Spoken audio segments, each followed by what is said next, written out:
일일 설교하겠습니다. 신비에 중독된 크리스찬이다. 요한복음 16장 7절에서 8절입니다. 요한복음 16장 7절에서 8절. 그러나 내가 너에게 실상을 말하노니 내가 떠나가는 것이 너에게 유익이라. 내가 떠나가지 아니하면 보혜사가 너에게로 오시지 아니할 것이요 가면 내가 그를 너희에게로 보내리니 그가 와서 죄에 대하여 의에 대하여 심판에 대하여 세상을 책망하시리라. 아멘. 지금 성령께서 오셔서 하는 일에 대해서 예수님께서 지금 말씀해 주신 내용입니다. 여러분은 성령의 역사하면 무엇이 가장 먼저 떠오릅니까? 방언, 신유, 예언, 기타 등등 눈에 보이지 않는 어떤 신비한 것을 떠올릴 겁니다. 왜냐하면 그렇게 배워왔고 그렇게 강조되었기 때문입니다. 그러나 과연 성경도 그렇게 말하고 있는가에 대해서는 우리가 살펴보아야 하지 싶습니다. 여러분, 성령님의 역사는 신비를 나타내는 것에 있지 않았습니다. 성경이 말하는 성령의 역사는 사람을 바꾸는 데 있습니다. 오늘 본문을 다시 봅시다. 성령께서 오셔서 하시는 일이 방언, 예언, 신유, 어떤 신비로운 일이 아니라 예수님께서 뭐라고 말씀하시냐면 성령님이 오셔서 죄에 대하여, 의에 대하여, 심판에 대하여 세상을 책망하시리라 이리 말씀하셨습니다. 이것이 성령님의 역사의 주된 사역이라는 겁니다. 이처럼 죄에 대하여, 의에 대하여 세상을 심판에 대하여 세상을 책망하시기 위한 어떤 도구들로, 곁가지들로 방언이나 시윤이나 신유나 예언이나 기타 어떤 신비로운 일들을 역사하신 것이지, 그게 격가지입니다. 이 본질을 더 명확하게 하기 위해서 표면적으로 보여주는 것들이지 그게 주가 아닌데 우리는 주객을 전도시켰습니다. 성령이 오셔서 죄에 대하여, 의에 대하여, 심판에 대하여 세상을 책망하신다라는 것은 세상을 즐기는 우리의 죄를 질책하시고 의로운 삶이 무엇인지 알게 하여서 우리로 하여금 죄에서 떠나게 하신다는 의미입니다.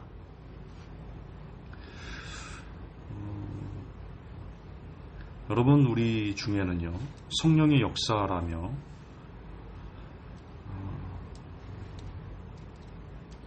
신비를 말하는 이들이 있습니다. 심지어 극단적인 예지만 실합니다. 그런 분도 있었지요. 기도원 원장인데 기도 중에 자주 기도원을 찾아오는 모 권사님에게 기도하다 환상을 봤답니다. 남편이 교통사고로 죽는답니다. 권사님이 어떻게 합니까? 그랬더니 내가 기도하면 막아줄 수 있다. 300만 내. 돈이 없다 그러니까 카드도 돼. 극단적인 예지만 실합니다. 어쩌면 우리는 성령의 역사를 오해하고 있지는 않은가. 사실 성령의 역사를 오해한 이유는 그렇게 만든 사역자들에게 있습니다. 국민일보 광고의 목사님들, 사역자들 광고가 종종 나옵니다. 그리고 기도원 홍보에 보면 대체로 성령의 역사는 신비주의를 표방했습니다. 불의 종, 능력의 종, 기적의 종 그러면서 성령이 곧 신비로운 것으로 오해하게 그렇게 사람을 만들었습니다. 그게 주가 아닌데 말이죠. 오히려 반대입니다. 여러분, 진짜 성령의 사람은 조용합니다. 성령의 역사는 소리 없이 일어나는 경우가 더 많습니다. 성경이 성령의 사람을 어떻게 표현했습니까? 이사야 53장 7절에 그가 곤욕을 당하여 괴로울 때에도 그 입을 열지 아니하였으며 마치 도수장으로 끌려가는 어린 양과 털 깎는 자 앞에 잠잠한 양같이 그 입을 열지 아니하였도다. 성부성자 성령 삼위일체 하나님께서, 우리 성자 하나님께서 어떠신 분이셨냐? 성령으로 충만하셨는데, 곧 성령이셨는데 그분께서 삼위일체시니까요. 근데 그 성령의 사역이 어린 양과 털 깎는 자 앞에 잠잠한 양같이 그 입을 열지 아니하는 것이었습니다. 사도행전 6장 15절을 보면 공회 중에 앉은 사람들이 다 스데반을 주목하여 보니 그 얼굴이 천사의 얼굴과 같더라 그랬습니다. 얼마나 고요한지, 수많은 사람들에게 둘러싸여서 이제 거짓 증거를 만들고 그 수많은 사람들에게 비방을 당하고 여기서 막 떠들겠죠. 야, 쳐 죽여라. 온갖 종류의 소리들이 다 이미 들리기 시작했겠죠. 그럼에도 불구하고 스데반은 그 얼굴이 고요한 천사의 얼굴과 같았다. 이게 성령의 사람, 성령으로 충만한 사람이 보여지는 증거, 증좌입니다. 예, 진정으로 성령으로 충만한 사람은 고요하며 조용하고 인내하는 그런 잠잠한 사람입니다. 여러분, 좀 쉽게 말해서 성령의 사람은 나대지 않습니다. 나대지 않아요. 진짜 나대지 않더라고요. 성령의 사람은. 꽉 찬 사람은 나대지 않더라고요. 자랑하지도 않습니다. 그저 오늘 하루도 하나님 안에서 묵묵히 자신의 삶을 살아가는 사람입니다. 어떻게 보면 사람들에게 존재감이 없어 보일지도 모릅니다. 더 직설적으로는 바보처럼 보일지도 모르는 그런 사람입니다. 세상이 그를 높이지도 않고 대우해 주지도 않습니다. 그럼에도 그는 행복합니다. 하나님은 그를 귀히 보시기 때문이고, 그리고 하나님만 오케이 하면 모든 것이 괜찮은 사람, 그가 진정한 성령의 역사에 지배되며 살아가는 사람입니다. 그럼 이렇게 반문하시겠죠. 야, 김전사, 사도행전에서 제자들의 삶은 뭐니? 그러면 사도행전에 나타난 제자들의 기적은 어떻게 설명할 것인가?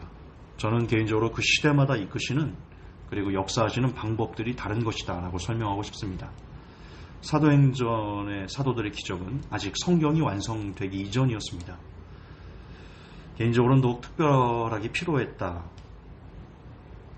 표적과 기적들이 더 필요했다. 그게 성경에 나옵니다. 사도행전 14장 3절에 보면 두 사도가 오래 있어 주를 힘입어 담대히 말하니 주께서 저희 손으로 표적과 기사를 행하게 하여 주사 자기 은혜의 말씀을 증거하시니. 아멘. 자, 지금 표적과 기사는 서브였습니다. 이게 주된 메인 메뉴가 아니었습니다. 주된 메인 메뉴는 은혜의 말씀, 하나님의 말씀, 하나님의 뜻을 사람들에게 전하는 것이었는데, 그 하나님의 말씀을 전하게 하기 위한 도구로 표적과 기사를 행하게 하신 겁니다. 이건 서브입니다. 다시 말해서 하나님의 말씀이 좀 더 잘 전달되게 하기 위한 서브였지, 이게 메인 메뉴, 메인 디쉬가 아니었다는 것이요. 네, 신비로운 표적과 기사는 오늘날의 성경을 완성하기 위한 특별한 표적이었다. 저는 그렇게 믿습니다. 물론 또 이렇게 물어보시면 저는 아니다라고 말할 건데요.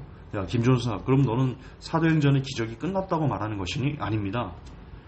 저는 지금도 신비로운 기적이 하나님으로부터 역사되고 있다라고 믿습니다. 저 성경을 접하지 못하고 예배 문화를 접하지 못하고 예수 그리스도에 대해서 마음껏 말할 수 없는 무슬림이나 북한 지하교회나 중국의 지하교회나 이런 오지에서 마음껏 하나님을 예배할 수 없는 곳에서는 하나님께서 지금도 특별한 능력으로 신비로운 기적으로 그들을 이끌어 가신다라는 것을 저는 부인하지 않습니다. 그러나 그게 전 세계 모든 이들에게 일반화되지는 않는다. 그게 저의 생각입니다. 제 생각이 틀릴 수 있습니다. 여러분, 과거 손양원 목사님, 그 손동희 권사님이 쓴 책, 나의 아버지 손양원 목사, 제 설교 때 여러 번 말씀드렸는데요. 제가 그 책을 보면서 진짜 여러 번 울었습니다. 울컥울컥 하는 내용들이 많이 나오거든요. 저는 꼭 한번 일독을 해보셨으면 좋겠는데, 그 중에 아직도 제 기억에 남아있고 저를 감동하게 하는 것은 손양원 목사님이 막 설교를 하던 중에 저 뒤에서 갑자기 할렐루야 하면서 어떤 사람이 일어나서 그렇게 외쳤습니다. 내 눈이 떠졌습니다. 내 눈이 떠졌습니다. 하나님 감사합니다. 그때 손양원 목사님이 뭐라고 하셨냐면, 성도님 조용하십시오. 지금 예배 중입니다. 그 책에 나옵니다. 그리고는 평상시와 똑같이 설교를 하시고 예배를 집도하시고 그렇게 예배를 마무리하셨습니다. 여러분, 지금 같은 시대에 그런 일이 벌어졌으면요, 막 플랜카드 붙이고 난리 났을 겁니다. 불의 종, 능력의 종, 기적의 종, 눈뜬 맹인의 눈을 뜨게 하다. 손영호 목사님은 아무런 광고를 하지 않았습니다. 하나님의 은혜지 내가 하는 거 아닙니다. 그게 손영호 목사님의 믿음이셨습니다.